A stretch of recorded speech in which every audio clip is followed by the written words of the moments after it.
This is our guy. Yes.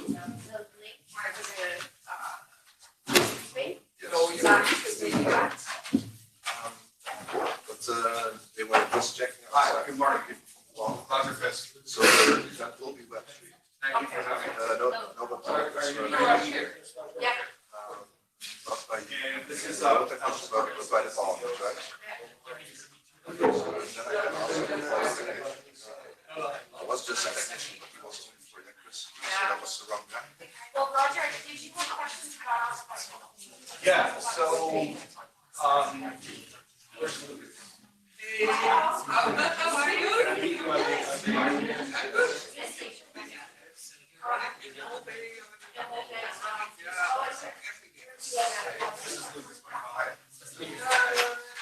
so in our meetings with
turn it on and you'll see a little light on. Oh, nice.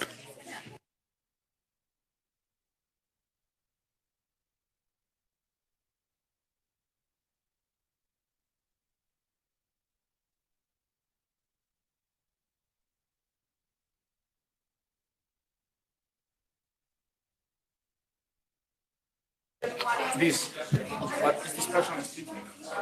He's gonna show me.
Okay.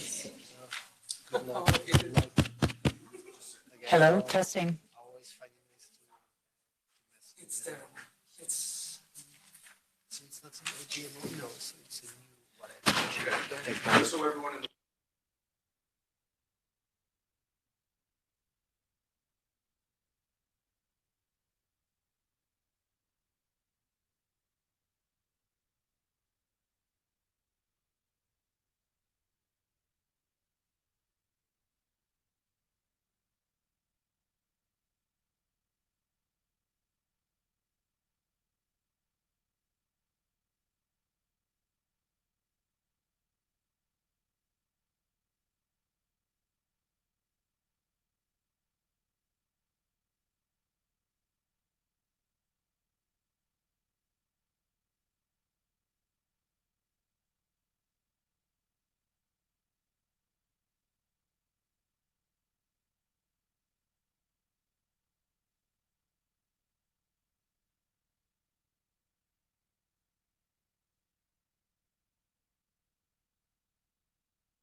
through the WebEx.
So good morning, everyone. Thanks for coming. Let's start. We had a small delay due to technical problems, but let's jump in. So we have a full agenda with several interesting speakers. We are here to debate how can we stop the grinds, or at least make political pressure to end this cruel practice that really doesn't have space in the 21st century. We are stating the obvious here. And so I won't spend much time on this because I really think that we should give the time for the speakers to really explain the possibilities, their analysis. We have great speakers here today. And I'll just leave the floor to my co-host, Anja Azelkamp, to say a few words also, and then we'll pass to the person that will manage all the meeting. Anja, we have the floor. Thank you, Francisco. Yes, it is Let me start by welcoming all of you here for this important event. It is good to see that there is so much attention for the whale hunting in the Faroes. And it is really important topic because every year thousands of whales and dolphins are hunted down and butchered during the annual whale slaughter. And this is a horrific practice. We cannot continue this. And more people in Europe and around the globe are shocked by the images of seas turning red with the blood of all these animals. And they are sentient beings. They are smart animals. They are social animals. And they can be happy. They can be playing. They can experience pain. So, and more important, they are also protected under the international treaties and under the EU Habitats Directive.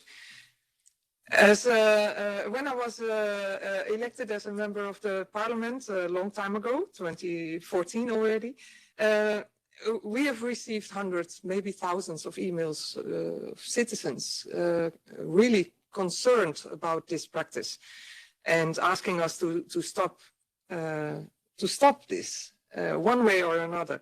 So together with Francisco, but also with other MEPs like Martin, who's attending here as well, we worked throughout the political spectrum to raise this topic in the European Parliament. We asked written questions. We called on the European Commission to intervene and stop this cruel practice. We had a resolution calling on the Faroe Islands on the European Commission to stop this. But despite all these actions, it has not been stopped yet. Even though the capture and killing of cetaceans is legally prohibited under the EU Habitats Directive, and it's unacceptable. So it is maybe time for different steps here. And the EU is a big importer of fish from the Faroe Islands, and the total value is enormous. It's around 680 million euros every year. So I think it is time that the European Union uses this. And we cannot simply accept fisheries products from a country that doesn't respect nature, doesn't respect oceans, doesn't respect the living beings in it. So maybe it's time to consider a boycott for these fisheries products from the Faroe Islands. As Francisco said, we have a full program here and with many interesting speakers. So to wrap it up, I want to call on everyone who came here today to keep working together and to develop further initiative, because I'm convinced that together we can stop this. Thank you. I'm just passing then the floor to Stephanie Levovic from Levovic, almost made it, from Stop the Grinds to manage the meeting. Thank you so much. So thank you, first of all, to Francisco and Anya for hosting us today for this important conversation. I just wanted to introduce myself. My name is Stephanie Levovic, and I'm the Managing Director for Shared Planet. We're an environmental and social impact consultancy based in London. Shared Planet works with Sea Shepherd to deliver the Secretariat and is a founding member of Stop the Grinds. So that's why we're here today. I think we've convened this meeting today because we want to see change. And I think Anya mentioned the kind of change that we want to see, but our mission is very simple. We want to bring stakeholders together to have a dialogue about the future of the Grind and to join forces and collaborate to catalyze the change that will protect migratory species in the North Atlantic. The Faroese Grind hunt has had and continues to have a harmful effect on the cetacean population. And we believe that given the current state of biodiversity and nature, as Anya referenced, in the world, we need to move towards a model of more protection, more conservation, and encouraging the growth of species populations that we have remaining in the world.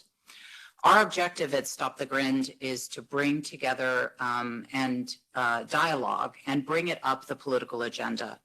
We want to continue to find ways that we can work together to indicate to the Faroe Islands government that stakeholders internationally are concerned about the Grind practice and they want to see it end.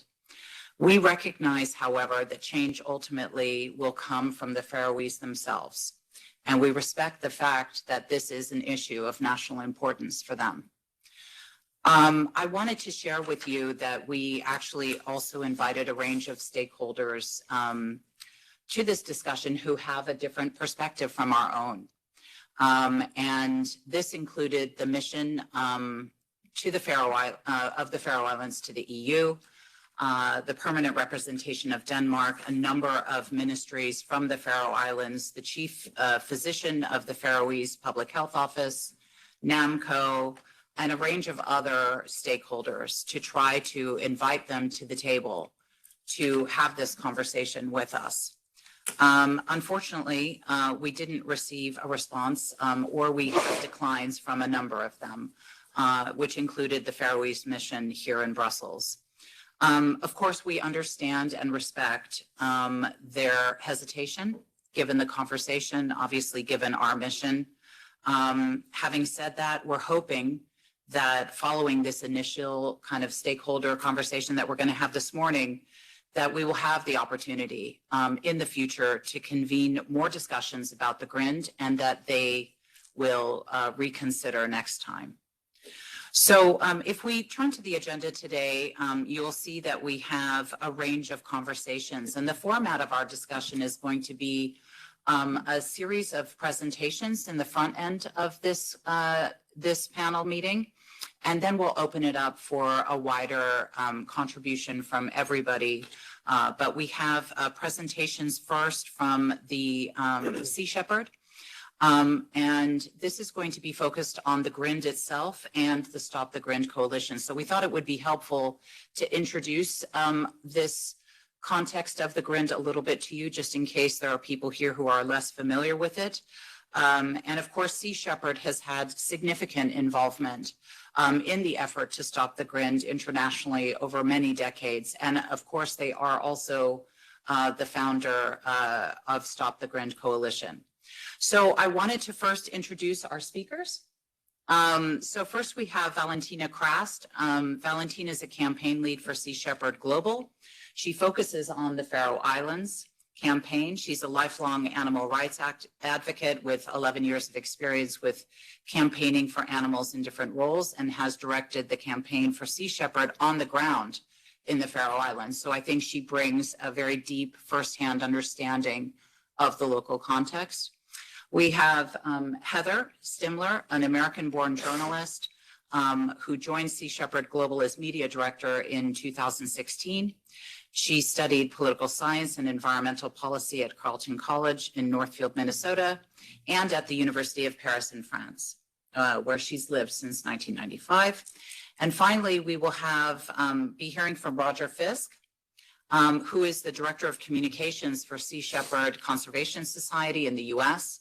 Roger is a communications strategist who's worked at senior levels in presidential campaigns, administrations, and in the private sector. During President Barack Obama's first presidential campaign, Roger served as the Director of Special Events, where he built over 150 media events across 30 states, and went on to serve in very senior roles in both administrations, both inaugurations, and the re-election campaign. So we have a good group from Sea Shepherd, so we can hear their perspective first. So I'd like to invite Valentina to take the floor. Thank you, Stephanie. And first, I'd like to take a moment to thank our hosts, Francisco and Anya, for bringing us here today. It's through connections like ours that change is made. And that's actually the topic of today, in my opinion. It's change. Times have changed in the Faroes over the last 4 decades, since the first conventions to protect the oceans were signed by Denmark with an explicit exclusion of the Faroe Islands. From being a secluded nation belonging to the Danish state with all the problematic history that entails, to today, an independent, rich, mostly self-governing country, thriving in a globalized society, boasting one of the strongest economies in Northern Europe. The Faroe Islands are completely capable and able to stand on their own.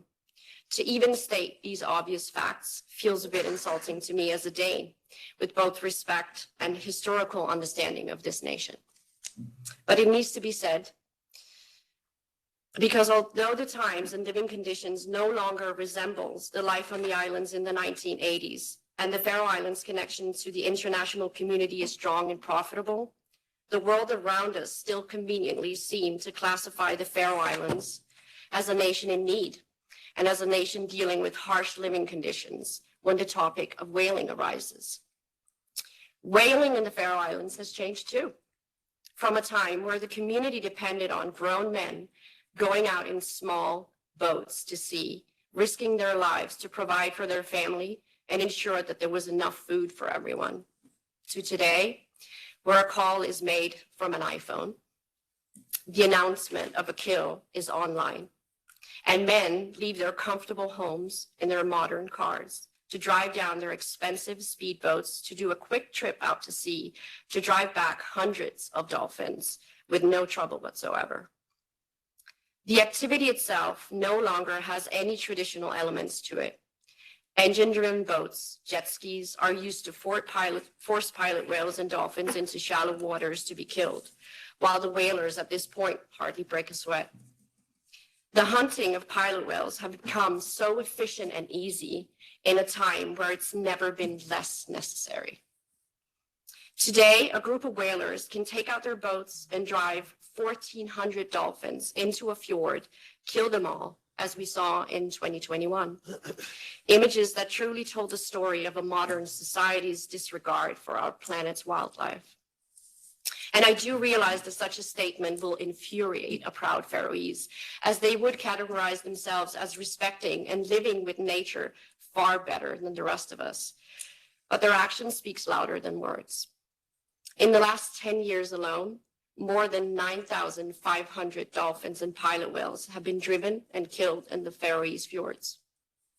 And while it has been long established by local and international health authorities that the meat is so polluted that it's completely unfit for human consumption, this hasn't decreased the average number of dolphins killed.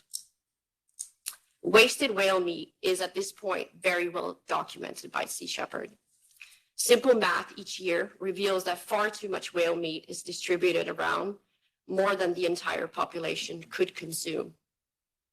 Sea Shepherd has campaigned against whaling in the Faroe Islands since the 1980s, and much has changed in the last few years for us as well.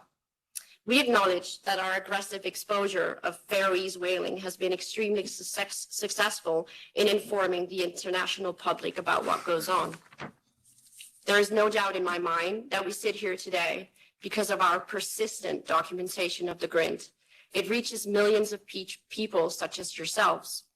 But we have been unsuccessful at one very important thing, and that's creating local allies who would have the potential and capabilities to end whaling in their own community. So I make a point of sharing with you that for the last 4 years, we have focused a great deal of our time connecting with anyone in the Faroese community who's interested in leading the effort to protect the pilot whales and dolphins. Because even though we hold the opinion that whaling is a global matter, and it truly is your business, we would like for nothing more for it to become a local matter first and foremost. Our work on the ground today is not only focused on retaining that important documentation of each whale slaughter, it's also a deliberate and calculated effort to connect with local anti-whaling voices. And each year, our circle of friends and allies grow. 10 years ago, I would not have been able to encounter one local who would be seen with me in public. Today, I'm proud to have Faroese friends and supporters, and my most important job, as I consider it, is to create an environment where they could see themselves leading to protect whales and dolphins in their own community. And I don't think we're far away from that reality.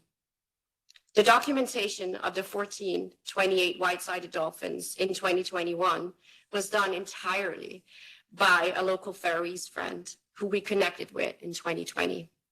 We have come a long way, but we still have a long way to go. There is no way of ending whaling in the Faroes without the Faroese community choosing to end it. I don't disagree with that. But in my opinion, the EU has an important role to play in influencing that choice. Through international connections and trade, you can make Faroese whaling your business. There is no doubt that the Faroese whaling causes public concern for animal welfare. And today we see several examples in the EU trade deals that address concerns like these.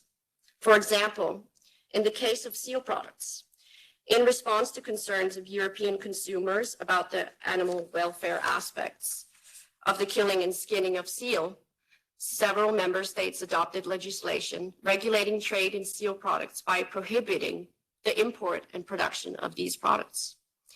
Another example is products originating from cats and dogs. A complete ban was adopted to address the concerns of the European citizens who consider cats and dogs as pets and therefore do not want to buy products containing fur from them. The latest example is my favorite. It's the new trade agreement between the EU and New Zealand. The agreement sets a precedent in trade policy as it's the first time the EU ratifies a trade agreement that conditions market access to meet specific animal welfare standards. These examples serve as an inspiration for how we imagine that the EU can take part in the much needed conversation about whaling in our European community. In these times where everyone is concerned and occupied with protecting the natural world and saving wildlife. Of course, the Faroes don't export dolphin meat. However, Faroese fishing boats are used in the Grind, and Faroese fishermen don't distinguish between killing a whale and catching a fish for export. We believe that a conversation about Faroese fish exports to the EU could be conditioned so there is no link between the fishing vessel used for catching fish and the killing of dolphins. And if it's impossible to differentiate between the fishing boats, we propose that an animal welfare condition on the fish imports to the EU be implemented to protect whales and dolphins migrating through Faroese waters. In all the ways that matter, the Faroe Islands are part of this international community. We trade with each other, we play sports with each other, we study, we travel, we live with each other. It's a shame that when the conversation falls on whaling and the international community's interest in ending it, well, then the response is, we're not part of the EU. In many ways, the Faroes benefit from a global society, but rejects the responsibilities that come along with those benefits. Whaling does not belong in the world in 2024. An overwhelming part of the public wishes for the killing to stop and for the true protection of our oceans to begin. I'll finish off by quoting a former president of the European Commission who said it perfectly. The European Union, as a unique model of cooperation and integration, has the responsibility and the capacity to play a crucial role in shaping a better, more stable, and sustainable world.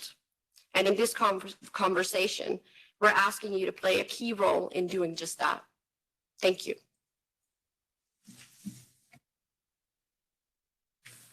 Thank you so much, Valentina. Now we're going to hear from Heather Stimler, who I introduced earlier, who is the media director for Sea Shepherd Global. Thank you, Stephanie. So thank you all for taking time to come and discuss the issue here with us today. Valentina laid out some of the many reasons why Sea Shepherd opposes the Faroe Islands Grind, so I'm going to give you more of a short overview of what brought us here today as part of Stop the Grind Coalition and how it started. So for those of you who don't know, Sea Shepherd Global is based in the Netherlands with ships and campaigns around the world from Europe to Antarctica.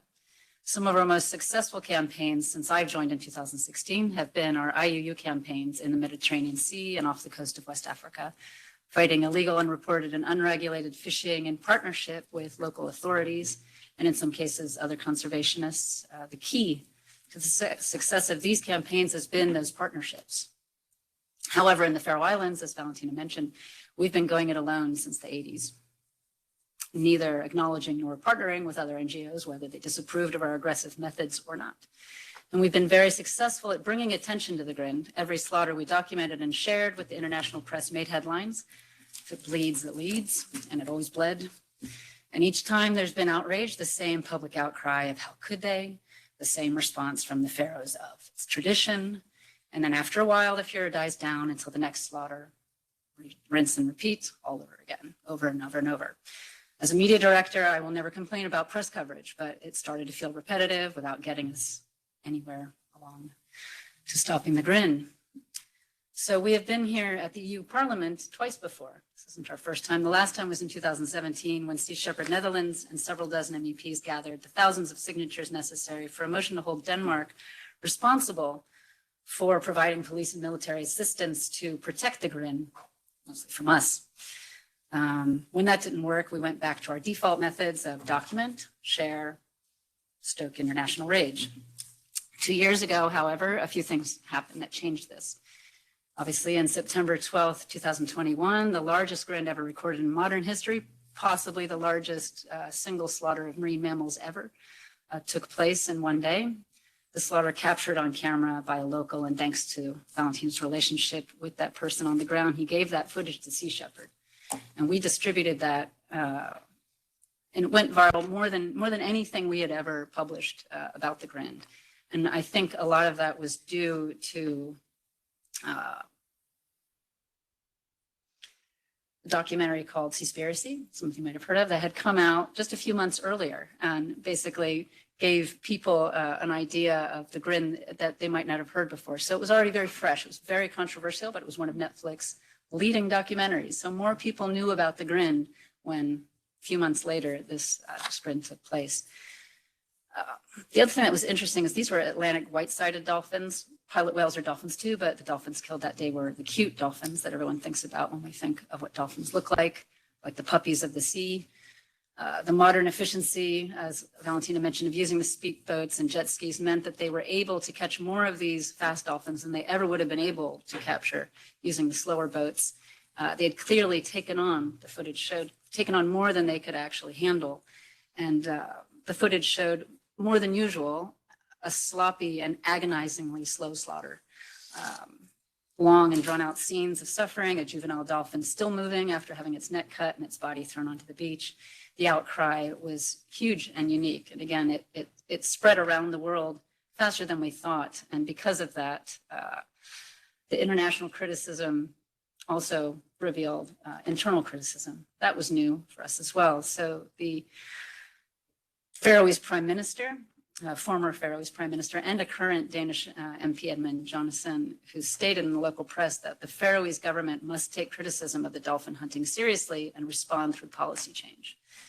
It was a statement from the Faroese Prime Minister less than a week after the slaughter, stating that their government would, quote, start an evaluation of the regulations on the catching of Atlantic white-sided dolphins, quote, and there was a statement by the EU and its member states parties to the International Convention for the Regulation of Whaling, minus Denmark, saying we condemn the cruel and unnecessary killing of over 1,400 Atlantic white-sided dolphins, assumedly one of the largest Grinds ever recorded. Even before this particular Grinds have been considered gruesome and unethical by parts of the civil society and by most of the EU member states.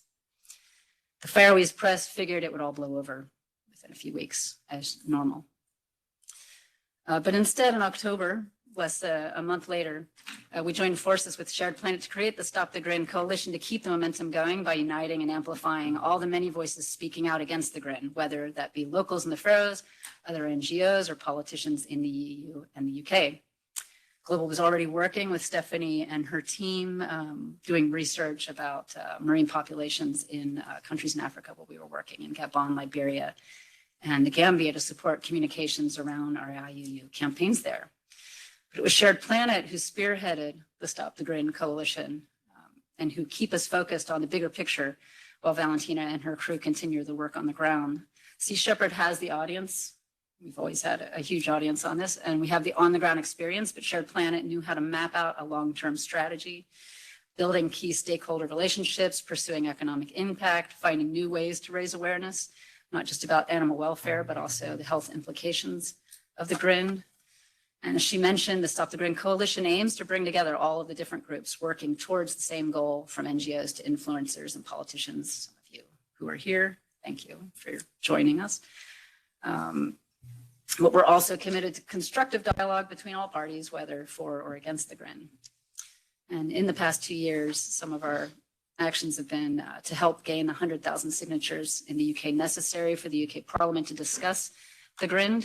Fortunately, that debate took place, I think, 2 days after Boris Johnson resigned, so there was a little bit of a distraction going on there. But we also commissioned a public opinion research poll regarding Europeans' perspectives on whale and dolphin hunts.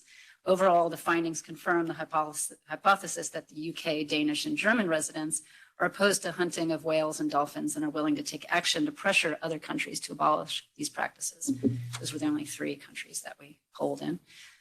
We created World Dolphin Day on September 12th, 2022 to commemorate the anniversary of the 1,428 dolphins slaughtered. And last October, 2021, we went to Slovenia for the IWC convention to meet with delegates and other NGOs. We were not given accreditation, as expected with Sea Shepherd's history there, but we wanted to show that we were open for discussion and to see if there were ways that we could help further the hard work of the NGOs and delegates there, especially those that were trying to get small cetaceans recognized by the IWC, the protection of small cetaceans in their mandate. So during this time, also constantly looking for different angles to, as Valentina said, influence the Faroese to make different choices about the treatment of pilot whales and other dolphins. So most recently, Shared Planet has gathered research on MSC certification and the implications for Faroese fisheries using their boats to participate in slaughter of marine wildlife. The MSC certification is supposed to imply you're protecting. In 2024, so next year, one of our main goals will be continue to building the coalition, bringing more members in, and to figuring out the best way we can all combine our strengths and ideas and passion to keep moving the needle forward with Shared Planet, keeping us on course. And we will continue inviting people, those in the Faroese who don't agree with us, to sit down at the table and talk. And we realize this might take time, but we're in it. We hope it's obvious by now, we're in it for the long term. And to prepare for the 2024 season, our colleagues at Sea Shepherd Conservation Society in the US have joined the coalition to help better reach the considerable North American audience and stakeholders there, which Executive Director Roger Fisk is going to talk more about.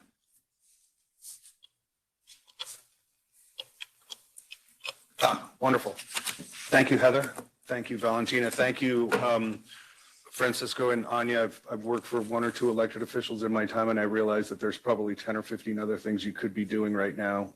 So the fact that you're taking the time to host us and lead this conversation says volumes about how much you care about these issues, and we appreciate your leadership and hospitality. Everything that Heather just said, you can basically apply to the Western Hemisphere, so I won't get into a lot about who Sea Shepherd Conservation Society is. But I'm going to come at this from a little bit of a different angle, if I may. Growing up, my parents had a book, and it was the Time Life photos of the first 50 years of Life magazine, which Life magazine used to be a big deal in the United States.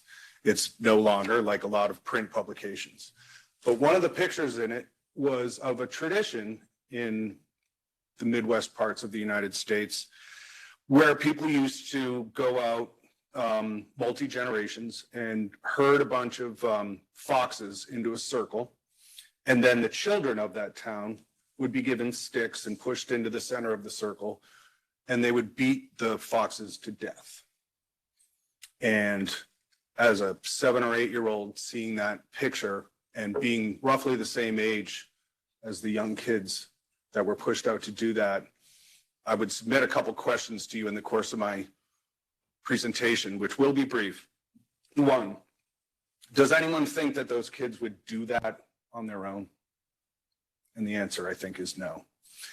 And the reason I bring this up is for that reason, first off. Second, I always try to think of what the first rebuttal to me saying anything like this might be. And I'll say very plainly, I realize, representing especially the United States, that I do not come to this conversation with clean hands. as it relates to treatment of animals and things like that. I come from Massachusetts, which right now is one of the leaders in ushering in a new era around factory farming and all the things that, frankly, my country needs to get much better about. So I want to be very transparent about that. But there's been no better friend to cruelty throughout human history than tradition. And the second question I'd like to hit you all with is this. Can you think of cruelty that is cloaked in tradition? And I think you already probably have, setting aside the issue that we're here to discuss now. So the patina, or the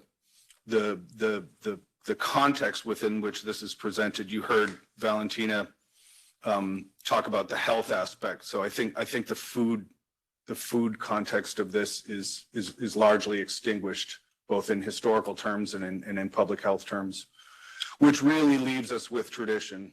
And tradition has largely been sustained in virtually every society in the world has to ultimately grapple with cruelty. And the last vestiges of a lot of cruelty often have tradition as their cover, as their social, political, economic cover. So that is the context in which I think of this. And to bring us back to that picture, and this is also to Heather's point, so later I went and researched this, and guess what brought an end to that tradition? It was that same picture that I saw in Life magazine when I was a 7 or 8 year old. And the community that was captured in that image looked at it, and it became part of their kind of national identity. The people in the picture lived with being in that picture for the rest of their lives, and it changed their lives. And it was very interesting for me to learn about this. The young children who were in that picture felt shame for the rest of their lives for being in that picture. And what I would say is, Stephanie mentioned that we reached out to elements of the Faroese larger kind of government, et cetera, advocacy organizations. And we do want to engage with them. This is not just a question of going in and forcing something, but to Valentina's point, our focus in 2024 is going to be persistent. It's going to be polite. It's going to be principled. We start with the idea of making this a collaborative process.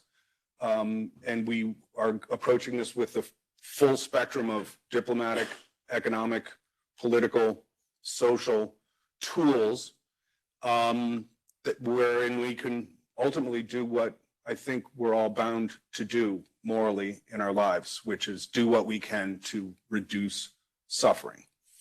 That's, I think, ultimately the measure of our time here. So that is the context in which Sea Shepherd Conservation Society joins with our partners in Sea Shepherd Global.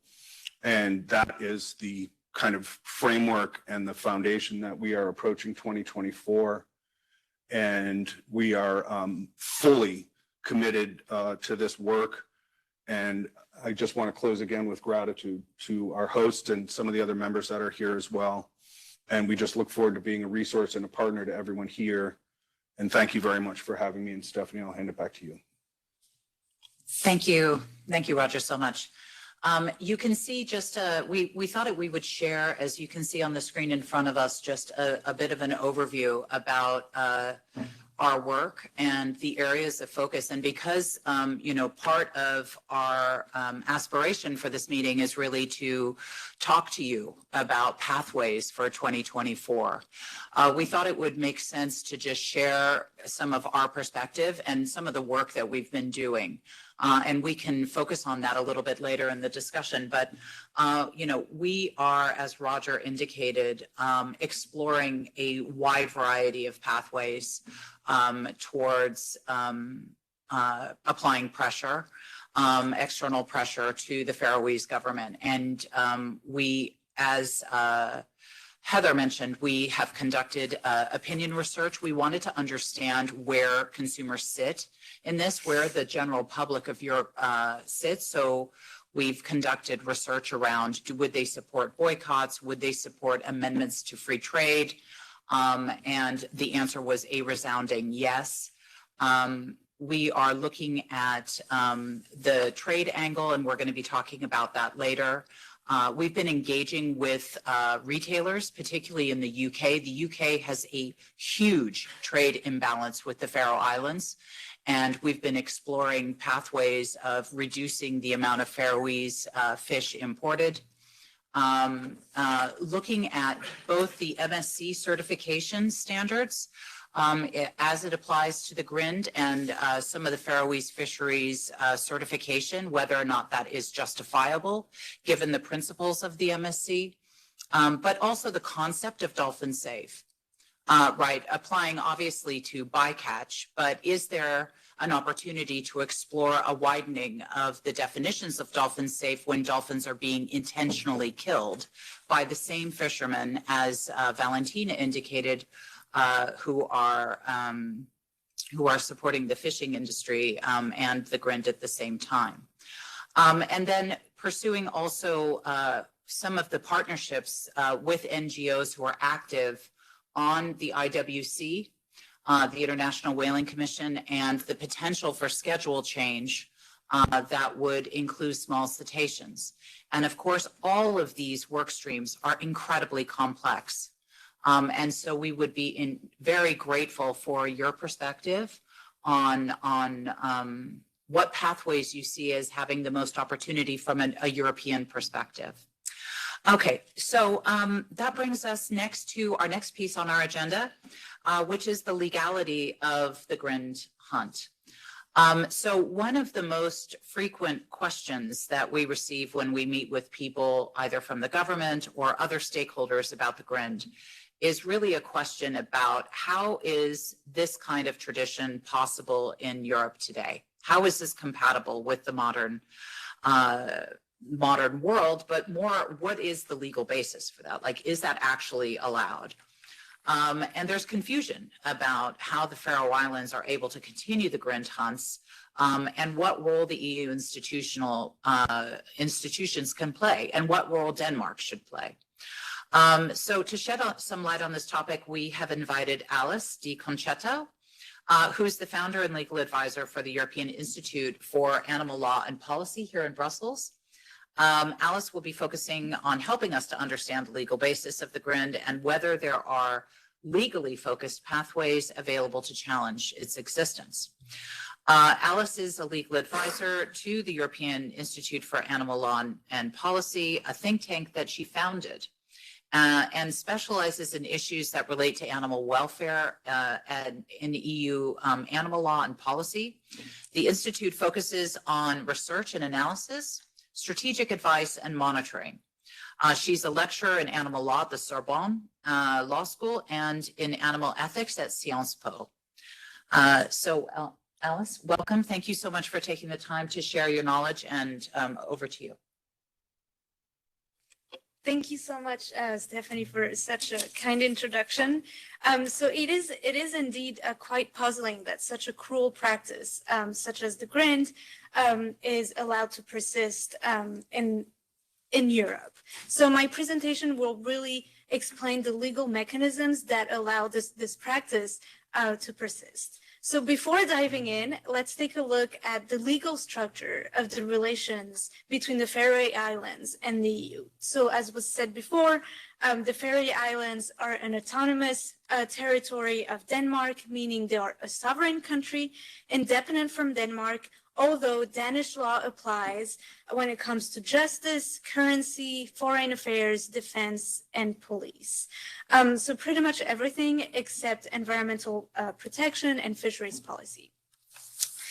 As a sovereign country, the Faroe Islands decided not to join the EU, and so therefore the Faroe Islands are not part of the EU. They're not an EU member state. And the Faroe Islands are not a member of the European Economic Area either. And as a matter of fact, not all of the conventions of the Council of Europe, so the Council of Europe, I know it's very confusing to non-Europeans, but the Council of Europe is a different institution from the EU institutions. And it's practically an international organization at European level, European regional level. And the Council of Europe has enacted a number of conventions, but not all of those conventions apply to the Faroe Islands, and I'll explain that in a minute. However, the Faroe Islands are not completely independent from the EU, in the sense that the relations between the two jurisdictions are actually governed by a series of treaties, of agreements, and I identified at least 3 agreements. So one agreement on fisheries that was signed and entered into force in 1980, a free trade agreement that entered into force in 1997, and lastly, an agreement on scientific and technical cooperation that actually entered into force not too long ago in 2021, which is an important element to keep in mind regarding the solutions that the EU has in influencing the Faroe Islands policies. So let's now take a look at the reasons why the Grind is legal under international law and what role the EU could play in ending the practice.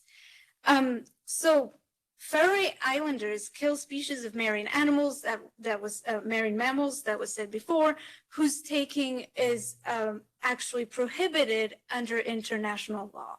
And what I mean by international law is actually a series of treaties which are, and conventions, which are the Bonn Convention.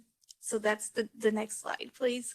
The Bonn Convention from 1979, the Berne Convention, which is a Council of Europe Convention on the Conservation of European Wildlife and Natural Habitats, that is also entered into force, was adopted in 1979.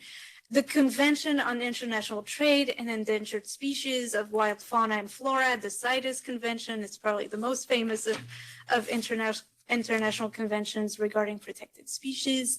And lastly, the Agreement on the Conservation of Small Cetaceans of the Baltic, Northeast Atlantic, Irish, and North Seas, called the ASCOBANS, that was adopted in 1991.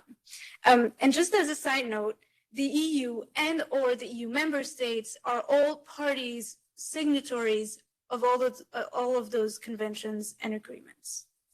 However, the Berne Convention does not apply to the Faroe Islands, and Denmark has also declined to comply with the Bonn Convention regarding the hunting of whales in the Faroe Islands. So in technical terms, Denmark made reservations to the Bonn Convention for the Faroe Islands regarding the hunting of most marine mammal species. And as a result, the ASCOBANS does not apply to the Faroe Islands either, because the ASCOBANS actually takes the Bonn Convention as a legal basis. And lastly, the Faroe Islands are not a party to the CITES. So, the Faroe Islands really made sure that none of the international laws applying to the protection of marine mammals would actually apply to them. So I have to say, it's very smart. They have really good lawyers in the Faroe Islands. So of course, when we see that, on one hand, and I think Valentina put it brilliantly, on the one hand, the Faroe Islands are fully integrated economically and politically to the EU and other European international organizations. But on the other hand, the government of the Faroe Islands has systematically carved out exemptions in international conservation laws to allow the Grind to continue. So one possible solution would be to tie the economic benefits that the Faroe Islands receive from the EU with international conservation laws. And this measure would essentially compel the Faroe Islands to observe, finally, EU environmental law and even international law to the extent that the EU does actually comply with international environmental law, even though this jurisdiction is not technically bound by EU law. Okay. So one first way to do this, once we said that, how do we do it? So one first way to do this would be to have the EU revise its free trade agreement with the Faroe Islands to include a requirement that the Faroe Islands must prohibit the Grind if the Faroese government wants to continue trading with the EU. It's actually, the EU would actually have a case here because according to the European Commission, the EU is the Faroe Islands' biggest trading partner, accounting for 39% of the country's total trade in goods with the world, and that's just for the year 2022. And total trade in goods between the EU and the Faroe Islands in 2022 still amounted to 1.9 billion. That's a lot of money for a very small country. And this move, so including those requirements in the free trade agreement, would not be unprecedented. And as was said before, the EU has indeed increasingly shown a willingness to include environmental and also animal protection conditionality requirements. That's how we call that in trade agreements. So the treaty with New Zealand was an example. There are actually clauses related to animal welfare also in free trade agreements that the EU has signed with Mexico, for instance. And there are discussions whether we should include those clauses in other free trade agreements. I'm thinking of the trade agreement between the EU and the Mercosur, for instance.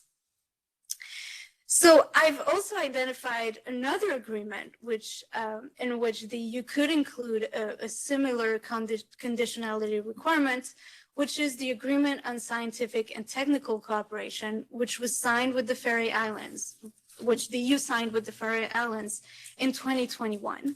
And that agreement could also include a requirement that the Faroe Islands, if it wants to continue receiving money from the EU,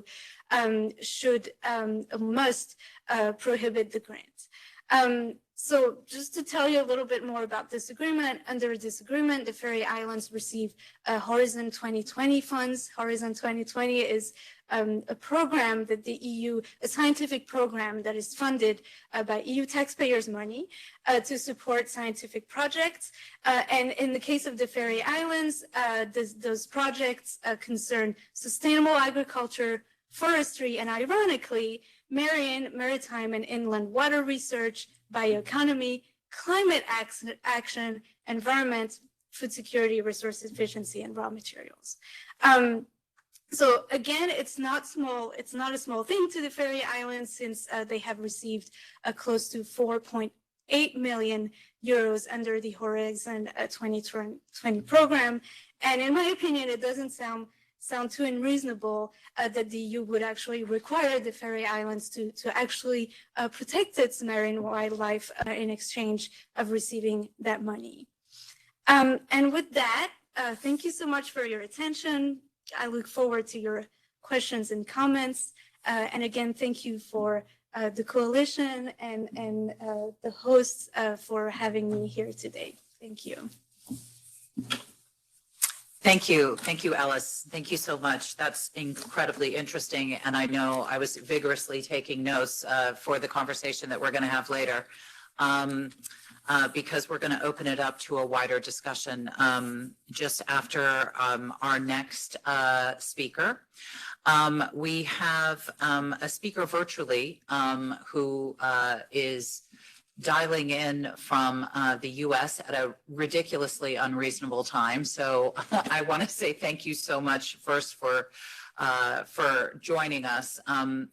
The next area that we're going to be exploring is what we called expert insights. And this is with Assistant Professor Russell Fielding. Russell Fielding is an assistant professor at Coastal Carolina University. His research investigates how people make healthy and sustainable use of natural resources in contexts that are characterized by societal and environmental change.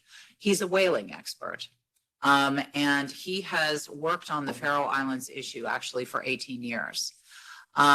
Professor Fielding conducts research, as far as I understood it from our conversation, mostly in the Caribbean and the Faroe Islands. He's the author of The Wake of the Whale, Hunter Societies in the Caribbean and North Atlantic, published in 2018 by Harvard University Press. In addition to this, his position at Coastal Carolina University, Professor Fielding is a visiting fellow with the Nippon Foundation Ocean Nexus program. So, Russell, I don't know if you can hear me. Can you hear us okay? Yeah, I can hear you just fine. Am I coming through good for you? He's here. Hello. I think we can't hear. Can you say something so we can just check if the mic is working? Yes, it seems to be working on my end.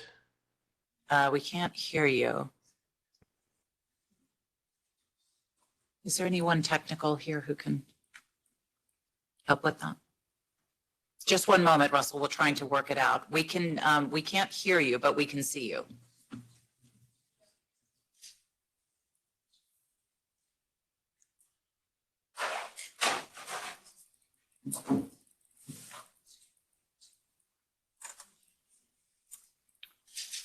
Just one moment. Sorry. No, now we got you. Okay, so I had a message pop up that said I'm now the presenter. Perfect. Well, you are. And you're looking incredibly smart for it being 5 a.m. So thank you so much for joining us, and over to you. Thank you. I cannot see the slides. Do you see a slide that says studying the Grind at the top? We do in the room, but I don't believe our viewers can. So our viewers will just see you, but those of us who can see your slide. Yeah. Okay, so I will request that the slide be advanced when I need it to, and I will basically read the slide for the benefit of the online audience as well. Super. Good, good. So thank you very much for the invitation. It is quite early here, but I'm a morning person, so it's okay. I want to begin just by acknowledging that I am not an activist. I'm not a representative of any of the organizations that are present. I certainly respect that sort of activity, and I don't represent any group, I suppose, other than my own university. And I've been conducting this research for a long time and have changed institutions during that time. So this is really a personal statement representing only myself and what I've learned over the years. So I was asked to talk briefly about scientific research studying the Grind. I'll start long before I came onto the scene, bring us up to the present, and talk a little bit about the work that I'm doing currently, along with some collaborators at other universities. So if we could advance to the next slide, please. And I'll just trust that it goes. It should be a painting. The Grind is a very old practice. Most historians believe that it began with the first Norse settlers in the Faroe Islands. So that would time it a little over 1,000 years ago. The first time that anyone... Sorry, Russell, can I just stop you there just to say, sorry, we've had a little bit of a technical issue. Do you think you could share your slides with us? Because then we'll be able to see it. Yeah, we've had a challenge on that. So if you could share your slides as presenter, then I think it'll come through for us. Thank you. All right.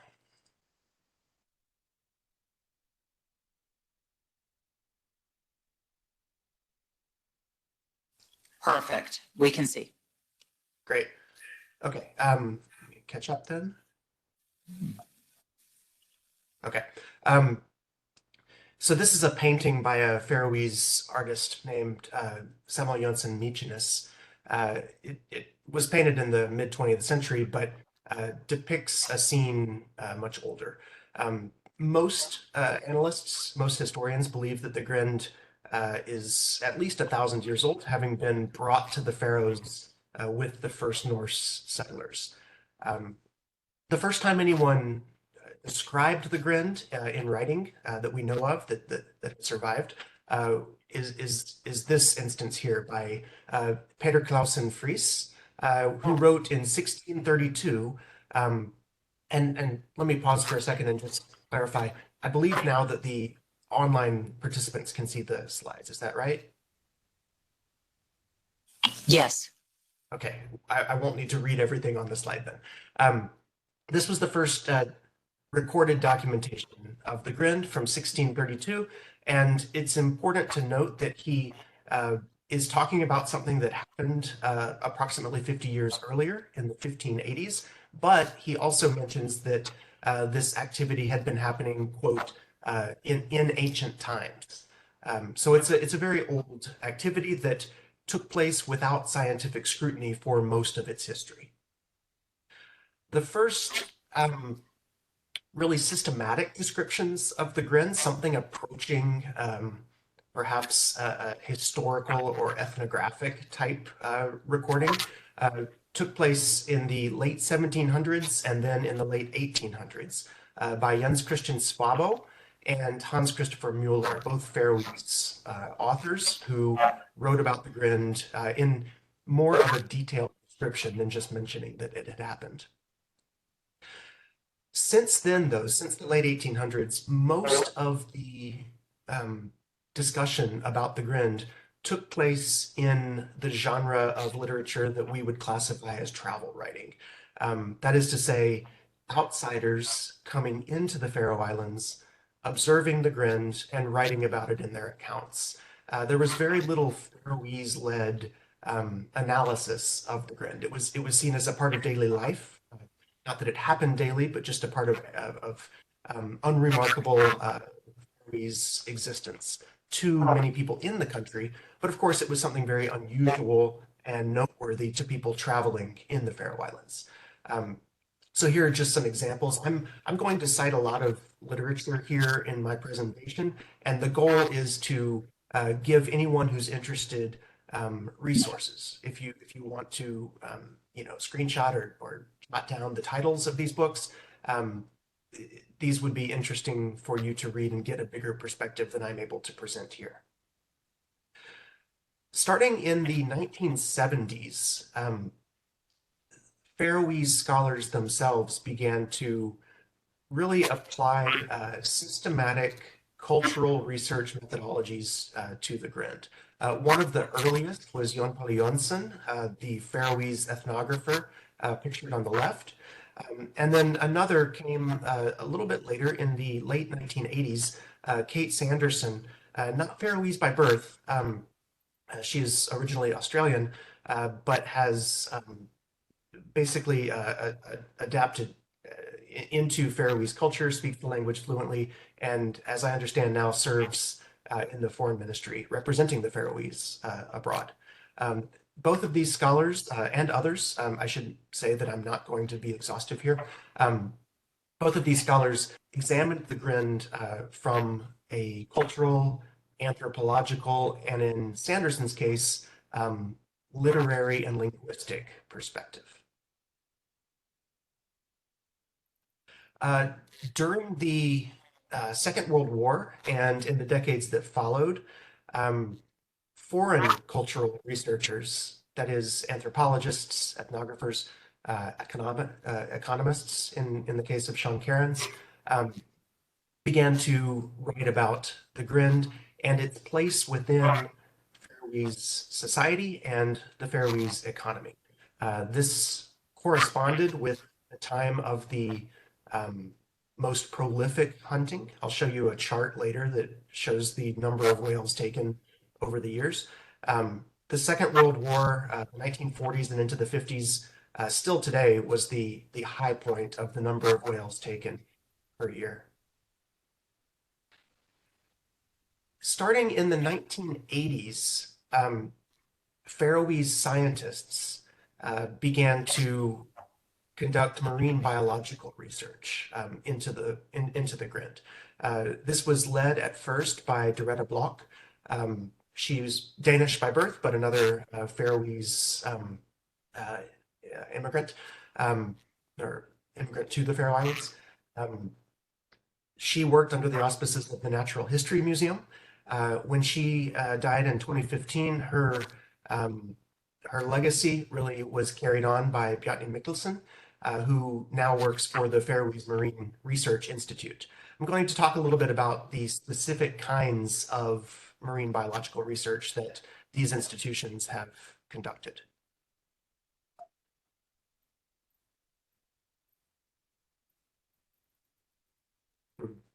Okay. One of the things that is done is whenever there is a Grind, the representatives from the museum or the let's see, there we go, or the Marine Research Institute will attend. They will go out to the beach where the kill is taking place, drive this very recognizable Grindmobile on the left. That's been replaced, unfortunately, by a vehicle that's not quite as recognizable. And they will take assessment of the number of animals killed, the body condition, the age and sex, the species, of course, and they will take biological samples, tissue samples for analysis. This can be anything from muscle and blubber for contaminant analysis, which we'll talk about later, stomachs for stomach content analysis, sometimes entire carcasses for necropsy. They also keep count of the catch, and this is the data set that I referred to earlier. Going back to the beginning of the 1700s, we have an unbroken data set that is no year unaccounted for of the number of whales and other species of cetaceans that were taken each year. I've condensed this to showing the numbers by decade instead of by year, just because it goes back so far. Before the 1710s, we have data that go back to the late 1500s, but there are some gaps in the data there. So I'm only presenting the continuous data. And you can see from the data collected by the museum and now the Marine Research Institute that the catch really has gone in cycles of just over 100 years. And we do appear to be at a low point now. The most recent high point would have been from the 1940s to the 1980s. These research institutes also use satellite tracking methodologies. They will drive in whales or dolphins just as though they were going to be killed, but instead they'll be tagged. These satellite transceivers are attached to their dorsal fins, and their movements then are tracked. What they've learned from these tracking experiments is that the whales and dolphins are not migratory in the sense that they have a summer home and a winter home, but that they range throughout the North Atlantic in an area roughly confined by the Faroe Islands to the east, Greenland to the west, the United Kingdom to the south, and then somewhere up above the Arctic Circle in the North Atlantic/Arctic Ocean to the north. Knowing then that the population is constrained by these, or within this body of water, these research organizations have partnered with other organizations within Europe, mainly, and also Canada, to provide abundance estimates. That is, how many whales of the species that are being taken in the Faroes or dolphins are living in this area. In other words, what's the population from which the Faroese are taking their catch? This has been repeated over the years, of course, because a population count in 1 year doesn't necessarily remain current for very long. And the most recent of these was completed in 2015, published in 2019, that found or estimated a little over 340,000 pilot whales, long-finned pilot whales, in the area where the Faroese population is being taken from. Putting these data together with the catch records, we can see that the average take in the Grind over the years, and I'm looking at the most recent 20 years or so here, is about 630 pilot whales, which equals less than 1%, quite a bit less than 1% of the entire population. This is the data point that the Faroese are referring to when they remark that the Grind is a sustainable hunt.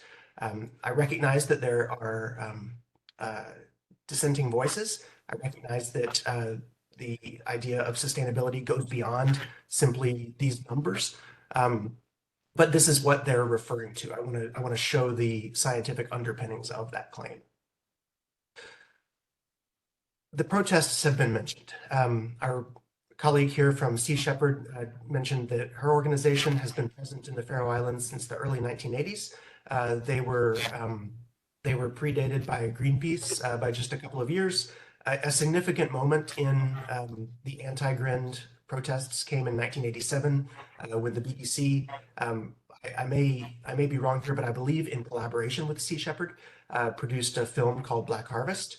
And these protests have waxed and waned over the years in terms of their visibility, I guess similar to the cyclical nature of the Grind itself. One thing that the Faroese will concede, or maybe it's not a concession at all, maybe they will just tell you this openly, is that the protests really served a positive purpose in the Faroe Islands, in that they provoked Faroese researchers to begin looking into the animal welfare concerns relative to the Grind. Now, this again is a topic that opinions differ on. Some would argue that there is no way to kill a whale or a dolphin humanely. For the Faroese, however, they saw an opportunity to conduct research, do experiments, design new equipment, implement new policies to ensure a quicker and, as best they could tell, less painful death. This person on the screen, Justinus Olsen, he's retired now, but he was a veterinarian that led this effort for many years. Among the policies that changed were laws that regulated which equipment could be used. So the drawings on the left are the old tool set that included harpoons, spears, knives, and hooks with sharp tips. The photographs on the right are the tools that are used now, at least up until the point that the whales are dead, after which they're butchered with knives. The implement on top is a specially designed spinal lance that is meant to sever the spinal cord, and the hook below has, as you can see, a blunt tip that's inserted into the whale's blowhole, as opposed to a sharp tip that pierces its flesh. Paul Watson explained to me in a interview that the only difference here is between getting hit with a baseball bat or cut with an axe. And I took what he said to heart. However, the Faroese would make the point that the blunt-tipped hook is intended to be less painful, and the lance is intended to produce a quicker death.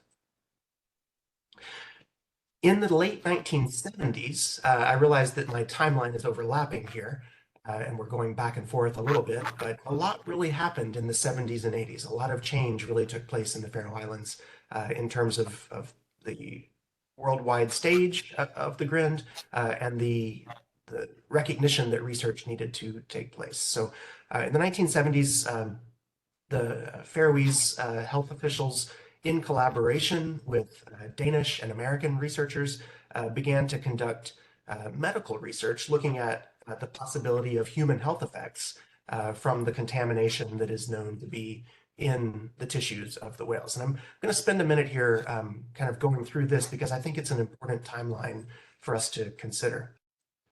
In 1977, the first studies came back showing that there were worryingly high levels of mercury. Mercury was the first contaminant to be studied in the muscle tissue, so the meat of the whales, and also in the organs.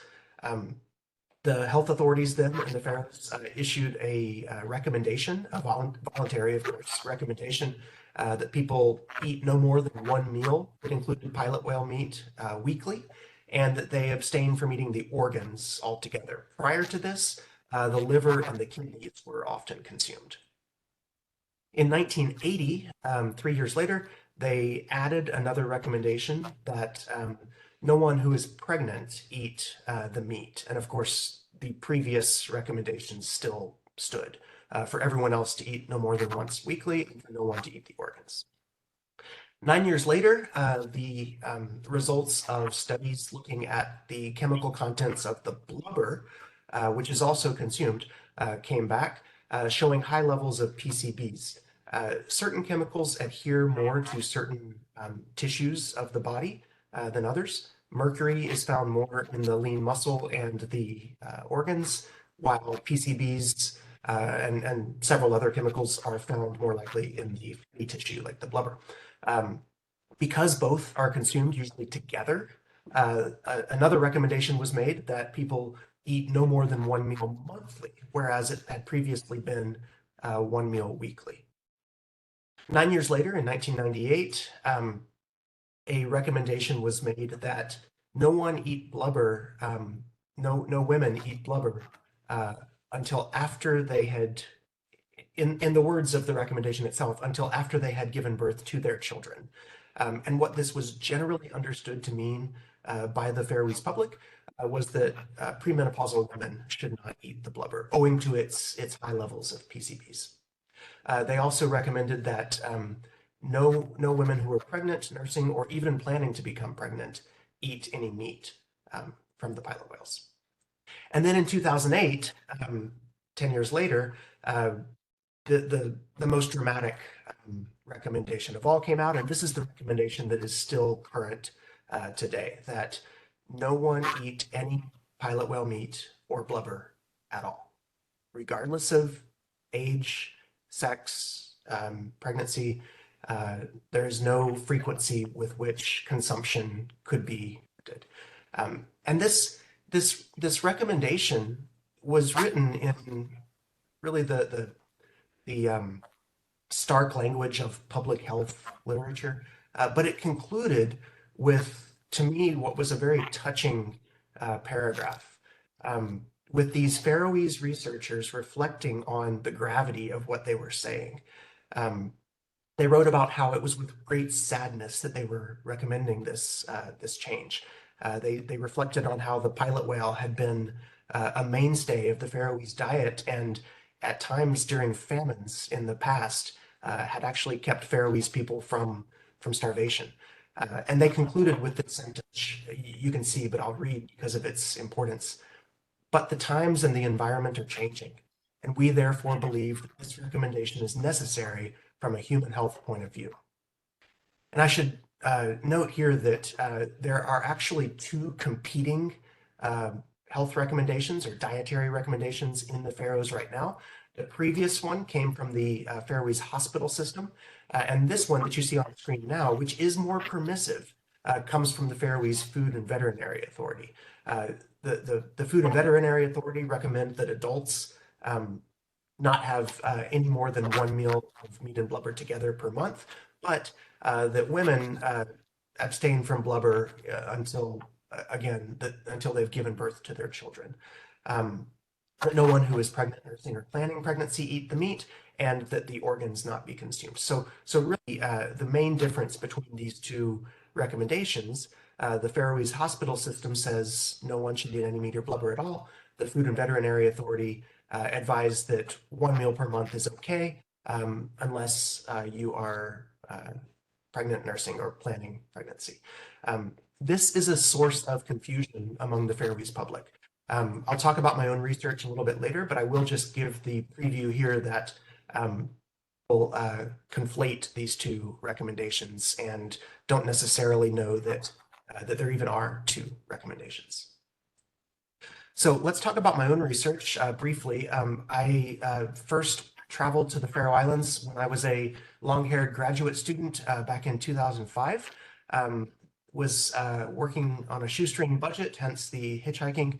And my initial research, and still really to this day, was looking at this interaction between human society, the human society of the Faroese going through societal change at the same time that the natural environment was going through environmental change.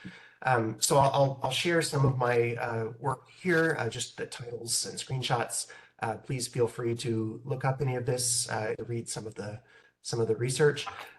Most of what I was looking at involved interviewing Faroese people, observing the Grind. I've been present for many Grinds, and seeing how the food is distributed, how it's consumed and by whom, and where the intersection between culture and environmental change was leading the Faroese people. As was mentioned, a lot of this was consolidated and put into my book, which came out in 2018. If you're looking to just read one thing instead of lots of things, that would be where most of the research, at least up until 2018, was included. Today, I am involved in an ongoing project. We are in year 2 of 4 years of funding. This project is led by Elsie Sunderland at Harvard University with myself and Yoshitaka Ota as collaborators. The title is Cultural Tipping Points, and the main research question involves considering how Faroese people negotiate the issue of contaminated food, environmental pollution finding its way into their food system. They have a choice to make. Each individual or each family can choose to either adhere to the dietary recommendations and therefore lose something of their cultural traditions, or they can choose to reject the dietary recommendations, to continue consuming food and risk possible health effects. And we're looking at the costs, both cultural and economic, of that decision. And we're looking at the process by which those decisions are made as they play out across thousands of Faroese households. I'll just conclude here with a quote, which I think will be helpful because we've been talking today about the need for dialogue, the need for conversation between Faroese and non-Faroese.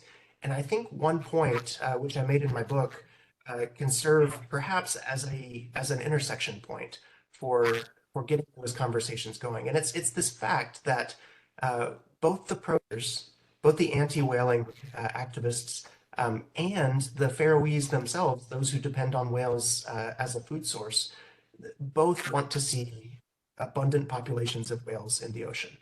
Obviously, the Faroese who are whaling want those populations to be abundant so that they can continue whaling. But this is a point of intersection between the two groups' desire. And it's not mentioned in this quote, but both groups also, I believe, have an interest in reducing the level of contamination in the marine environment. As a scientist, I'm appalled by what I find every time I conduct another study, receive another data set from the lab, looking at how polluted the ocean environment is becoming. And I think any environmentalist, any activist, and any person who relies on the marine food web to feed their own family would agree that reducing pollution is a major priority, and it should be for all of us. I'll conclude here just by sharing my contact information. I understand that there will be some time for questions today, but if anyone would like to reach out with a direct question at some point later, please feel free to do so by email. Thank you so much. I appreciate the invitation. I will stop sharing here, and when the time is appropriate, I'd be happy to take questions. Fantastic. Thank you so much, Russell, for such an interesting presentation and very insightful. I did want to open it up. I have my own questions for sure, but I wanted to maybe open it up to the floor. So the next, the sort of last 25 minutes that we have is around discussion. So I know that there are a number of people here who haven't spoken yet. Russell, do you have the time to stay on until we finish the session, or should we ask questions right now? Yeah, so 25 more minutes, you say? Yeah, exactly. That's no problem. Okay, super. So at this stage, I wanted to offer the floor to those other participants who haven't had an opportunity to share their perspective yet. So I wanted to just open it up to see whether or not you would like to contribute to the discussion before we start to talk about kind of pathways and ask questions of the speakers and so on. The first is always the hardest. Sorry, yeah. The first question is always the hardest. I know, exactly.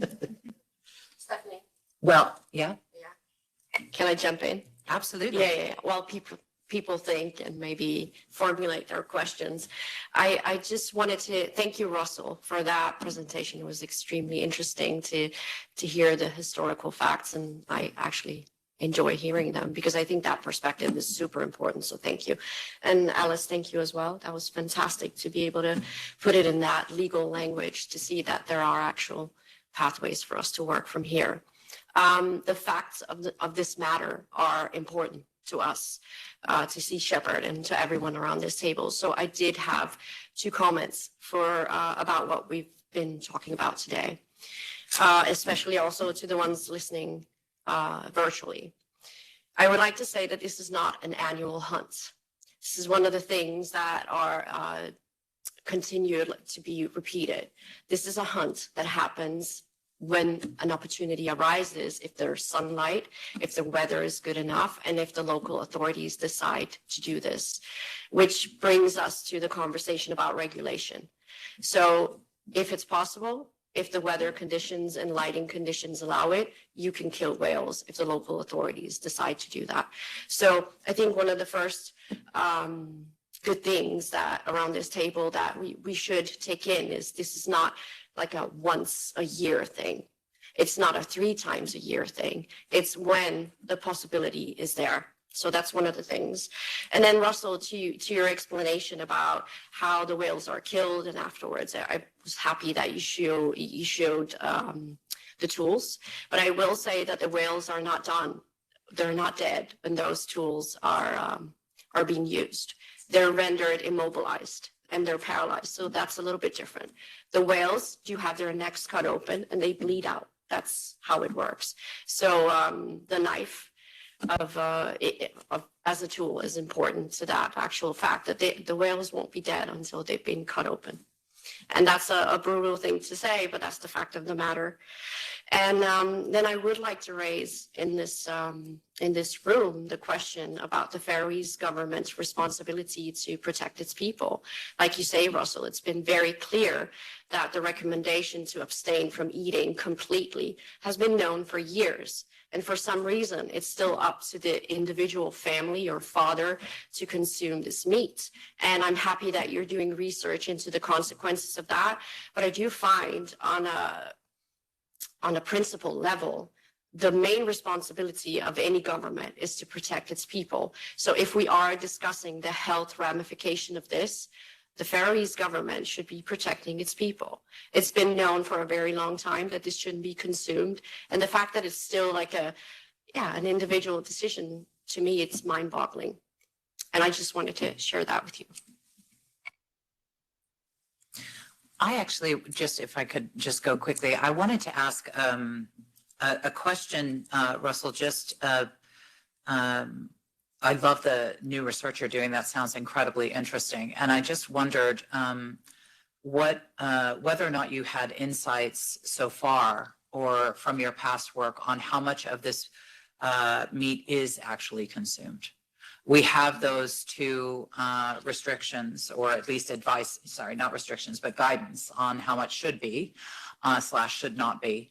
But do you have any sense today of how much people eat anyway? Yes, it really varies. Some people abstain completely because of the recommendations. There's just because of personal preference. Some eat it quite frequently, and by quite frequently, I mean several times a month. And one thing that I found, or that my colleagues and I have found very interesting, is that some people negotiate this choice between the choice that we're framing as being between health and culture by changing their consumption to be something of a symbolic, maybe ceremonial, even is the right word, rate of consumption. So rather than eating it for meals, they will maybe have a small token amount of whale meat or blubber at a wedding or at the Faroese national holiday, which is in July. And we're looking at this as possibly a middle road between the food being a mainstay, something that's served weekly or even more frequently as an entire meal, to becoming something just as a token reminder of what the meat and blubber used to be. So 3 questions, 2 for Russell and 1 for Robert. So Russell, I would like to understand, obviously I do understand that you are still studying the tipping points and all the cultural background, but I would question, do you feel that maybe positive incentives to the Faroese might be an approach. For example, instead of us just clashing and saying that they should abolish because this has a huge cultural baggage, should we also try to incentivize, for example, fiscal or financial incentives in trade if they stop? Could that be an approach, or the cultural part is really that deep? And also, if you see like a gender-based consumption, because we see a lot of restrictions on women, obviously, but you see that it's mainly men eating this. It's like community-led, so it's more or less the same. And this question is the two are for you, and then for Robert, the communication part for me is very relevant because it's my background. I was in economics, but then I shift to communication. And also, do you see that we might need a different approach? Because I think obviously more and more people do understand that this is very grotesque and barbaric in some way. But for those who have like this cultural baggage, and for them it's really in-depth part, shouldn't also be like a positive change on the communication? Because I come from Portugal, and we also had a whaling community. An entire archipelagos lived on that, and we shift also to a new area for tourism, and so the positive of that area also brought up the community to really rethink their traditions, and that had a huge impact. And nowadays we live on those areas, live on tourism, not on whaling. Should I go first then? Yeah, please. So to your first question about kind of economic rewards, I suppose, or economic incentives for stopping the Grind. I don't know. I've asked a lot of people, and my students and my colleagues have as well. Just members of the public in the Faroes, about their reasons for either continuing to consume or stopping, and we don't really hear economic responses very often at all, which is a bit odd. I would have expected to hear it more, considering that the whale meat is given out for free, and every other food, I suppose, unless a person is a farmer and raising their own animals or vegetables, has to be purchased. So in that sense, it makes more economic sense to eat more whale meat simply because you don't have to pay for it. If whaling were to stop, people would have to replace that part of their diet with something, and it seems logical that anything that they replace it with would cost them money. So there does seem to be that consideration happening. It's just that not very many people have actually voiced that in conversations with us about why they choose to eat or not. But I think what you were talking about in terms of economic incentives was more on a nationwide basis.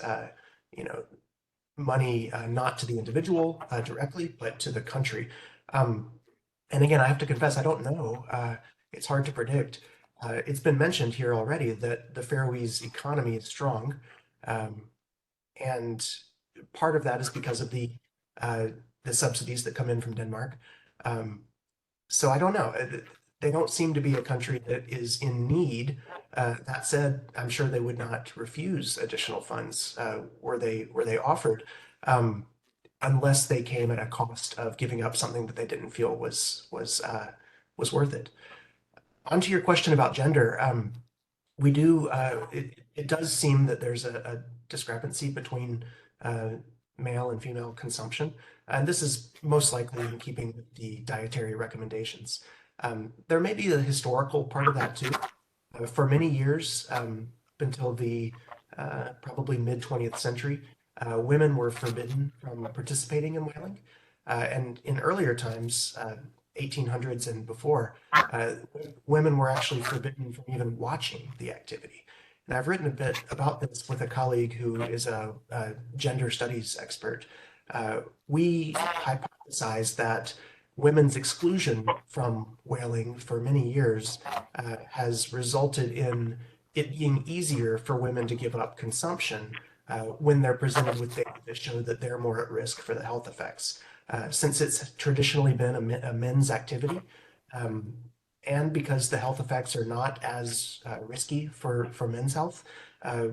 That's why we explain, or that's how we explain what we're seeing in the data, which show that men do consume more meat and blubber than women do. Thank you, Professor. To your communications point, I don't think there's any one single answer, but I do have one or two thoughts, and then I'll ask actually Valentina or anyone else up here if they have some thoughts as well. Lucas, for example, has been working on this for almost as long as Valentina. I'm a big believer in kind of decentralized messaging, which would be to say that you know how to motivate Portuguese voters and consumers far better than me or anyone else. I will also say your reference to the Portuguese economy pivoting towards tourism rings home because my cousin owns a dive shop in Zagreb. So I'm thrilled to hear that you're out there promoting Portuguese tourism on his behalf.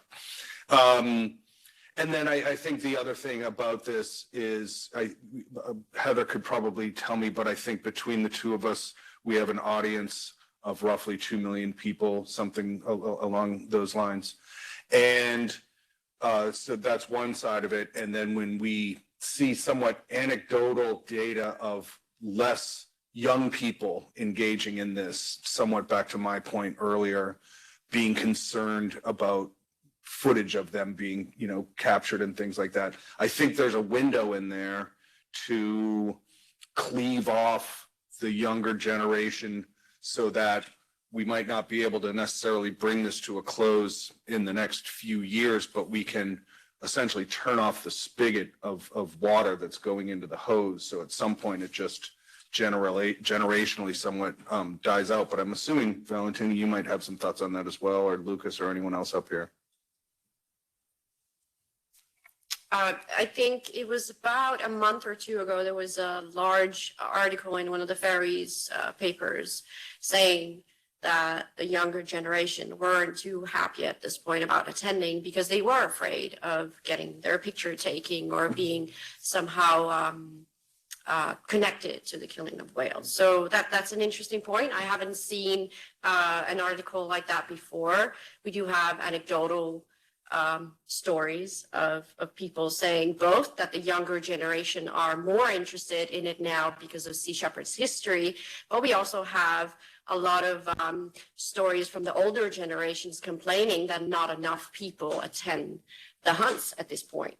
So I think clear data like that is hard. I will say that the Faroes are probably the best country in the world when it comes to data. So it's great for research like that. And we should look into it. I will say, if I can add to the point of the food source, I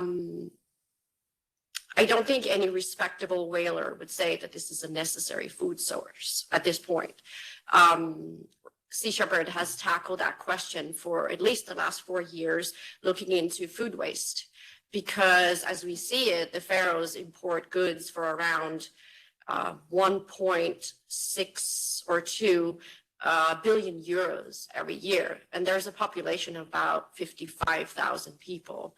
So apart from easy math saying the supermarkets are full of food from everywhere around the globe, I've found alligator meat, I've found papaya, I can find vegan food. As a vegan myself, I live really well on the Faroes.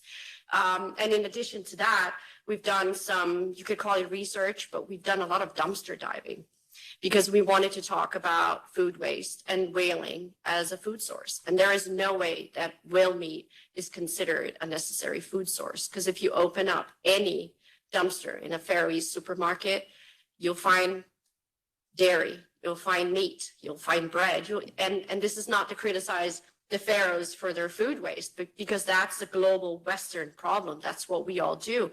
But I think that's the point of the whole thing, is that the Faroes in no way differentiate from the rest of us, but they do still hold on to their whaling.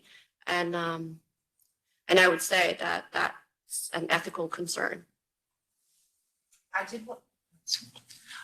did want to just ask about that,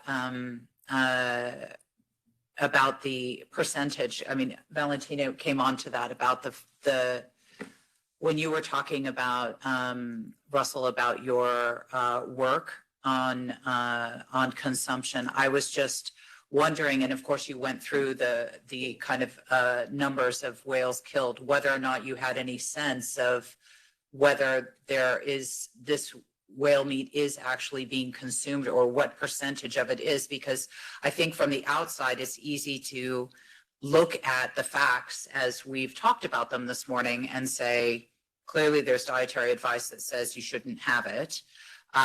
That's probably leading to some kind of reduced consumption. The killings are still happening. There's whales and dolphins are large animals, and there's a lot of them being killed. And so it sort of makes sense that there's this exploration around whether or not a lot of it is just being thrown away. And so you have this very violent, cruel tradition, but then you also have the, would it be true to say that this horrible truth that it's actually, they die like that and then it's thrown away as well? Do you have any sense of whether or not, where that is on the spectrum of reality? A bit, and it's mostly anecdotal, because that, I guess dumpster diving is a method that we haven't taken on yet, but that would be difficult to measure. Certainly, some food is wasted. One of the things about the whale meat in the Faroes, though, is that it's preserved. It's dried, and in that dried state, it can last, I don't know, maybe indefinitely, certainly for more than a year. So the way that it's been described to me by Faroese consumers is that the meat's preserved, the meat's put away, and maybe it's not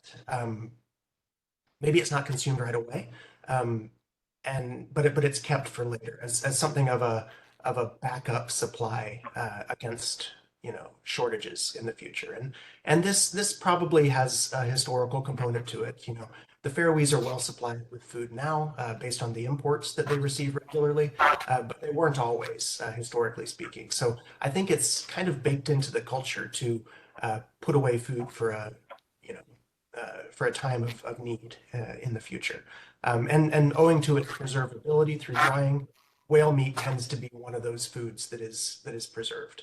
I've heard anecdotal stories, though, of people cleaning out their storage cabinet.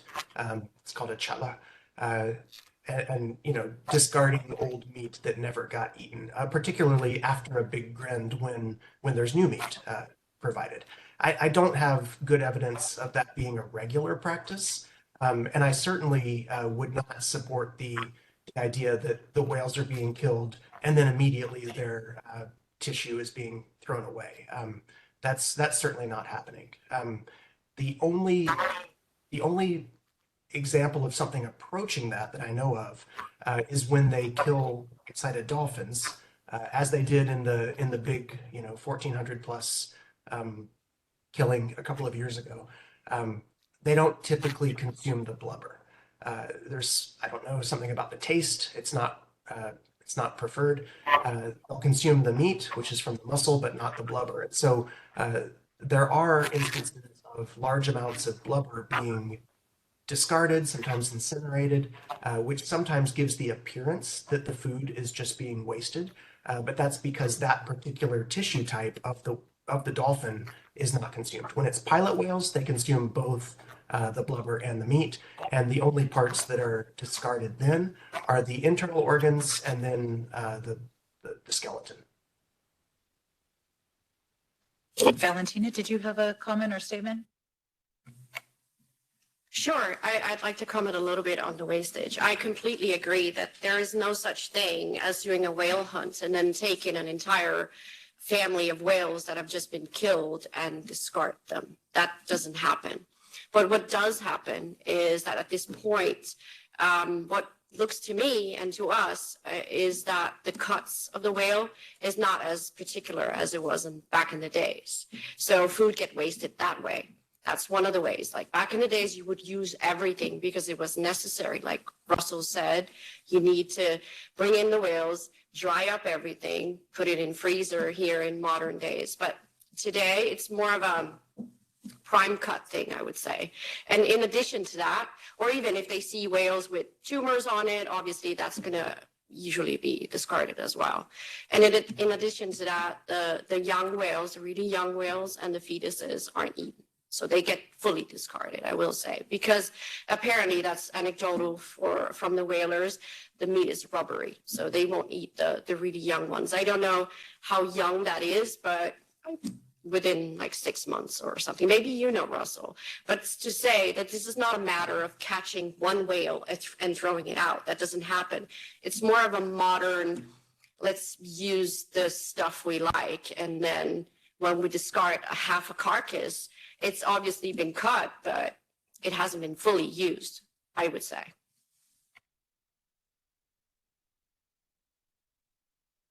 Okay.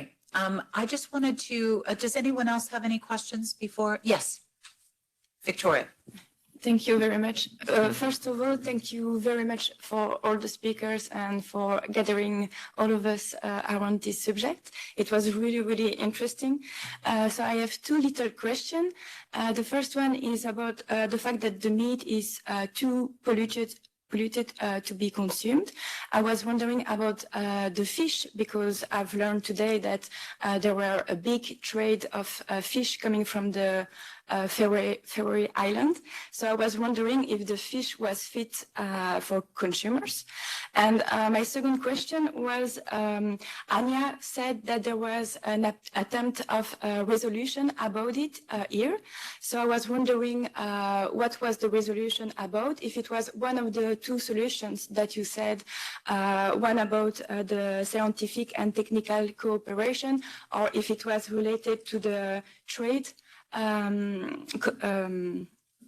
agreement, and also what was the how the European Parliament welcomed the resolution. Thank you.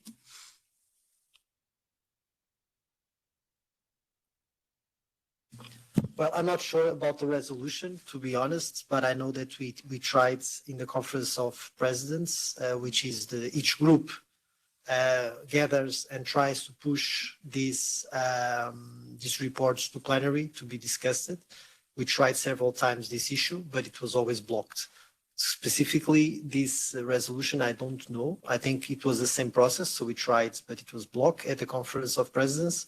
But, well, and if she comes, she'll get into the details. If not, I can reach you out by email and send you the specifications afterwards regarding this issue. I think I can speak to the question about the fish. Yeah, please. Thank you. Yeah, that's a good question, and it's one that I think is important to make sure that people understand, so that they don't have fear unnecessarily. The contaminants that have been found in the pilot whales, and to a lesser extent in the white-sided dolphins, are contaminants that go through a process called biomagnification. And what that means essentially is that the concentrations of the contaminants get higher as you go higher up the food chain. So animals that are eating other animals, like pilot whales, are going to have higher levels of concentration, or higher concentrations of contaminants than animals that feed lower on the food chain. So the main species of fish produced in the Faroes, at least caught in the wild, is cod. And the main species farmed is Atlantic salmon. And both of these feed lower on the food chain than pilot whales do, significantly lower. And in the case of salmon, their diet is controlled because they're farmed, and so they're fed the food that the farmers provide for them. So I'm not aware of any risk of consuming those species of fish, the species that are caught commercially in the Faroes and exported, in terms of these contaminants. The concentrations are nowhere near what we see in the pilot whales, and again, lesser extent in the dolphins. The reason, of course, is because of the food chain. There's another process similar to biomagnification called bioaccumulation, and my students get them confused all the time. It's okay. But bioaccumulation refers to the phenomenon by which the longer an animal lives, the more contaminants it accumulates over its lifespan. So in this case, animals, fish, for example, that don't live very long, years, and then they're caught and consumed, they're not going to accumulate as much pollution as a pilot whale, which can live for decades, for example. So unfortunately, both of those processes, bioaccumulation and biomagnification, are happening at the same time and causing the pilot whales to have these high levels of contaminants that we're seeing. Thank you for that. So I wanted to move on the conversation, if that's okay, towards sort of some of the things that we touched on. And Alice, I wanted to ask you, we've talked about the need, there's a tension, obviously, between we want to create external indicators of pressure and put pressure on the Faroe Islands to change these practices and trigger local behavior change. And I think we talked about a number of sort of avenues to do that today, or we've referenced a few of them. We've talked about these conventions, and we've talked about the free trade agreement, and we've talked about ways of integrating, taking the benefits, the economic benefits primarily, but others that the Faroe Islands have, and trying to tie them a little bit more to the international conservation laws and so on. So we've talked about a number of these things. And I just wondered what you think is, what the process is for example, amending the free trade agreement, if you're aware of what processes there is to go through that. And what of these pathways that I've just talked about are the most realistic, right? The most possible, and would kind of lend themselves to a rather shorter period of time. Alice, I don't know if you want to start. Sure. So how you amend a legislation is more political than legal. So maybe MEP Guerreiro might answer to that. He's ready. But yeah, about the different solutions and how feasible. Yeah. So there's definitely a trend in the EU that's where the executive branch of the European Commission is somewhat willing to include, environmental standards, animal welfare standards as part of its trade policy. I wouldn't be too hopeful that it's going to happen. I mean, it's always, it's not as ambitious as animal advocates would want it to be, but it's definitely one solution.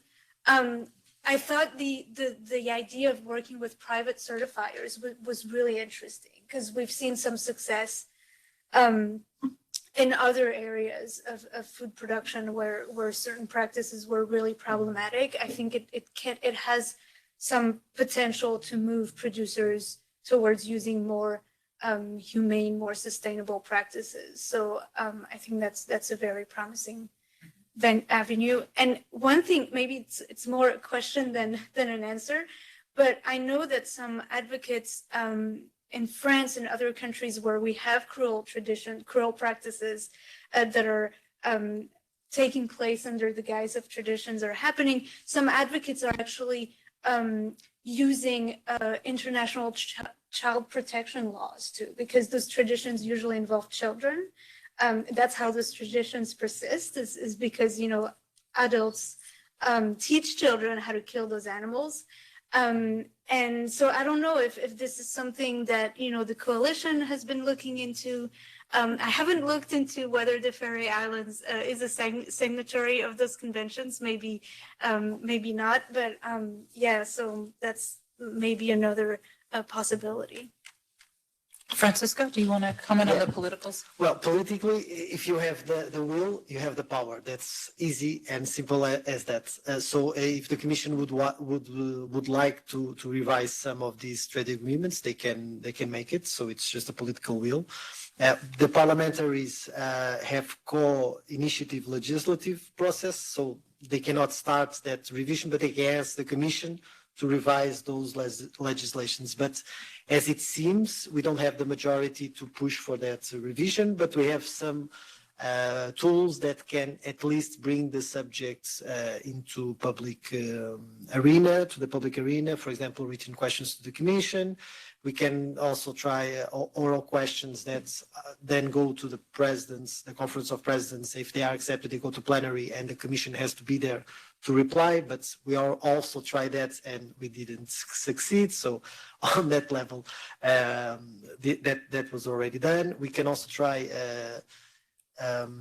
single motions for resolutions that don't have the same impact if it's brought up by a political group, but it talks about the issue, so it's very limited in space, but it requires the Commission to do something. Then it goes to the committee, responsible, for example, on trades, and then they assess internally with the groups if this goes and is brought up to become like an initiative report.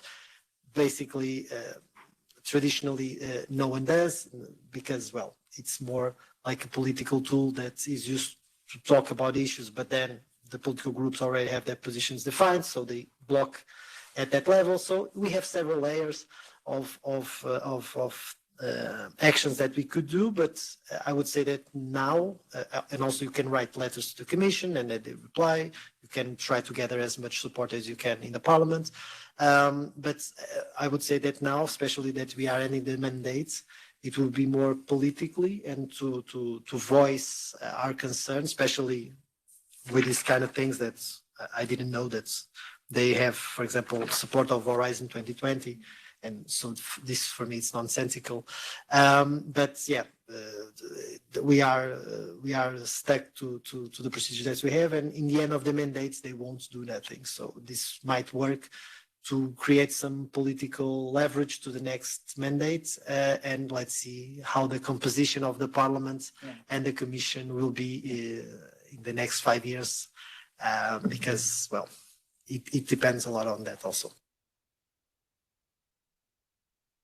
Okay, thank you. Did anyone else have any comments or contributions they wanted to share, questions? I'm conscious we're over time.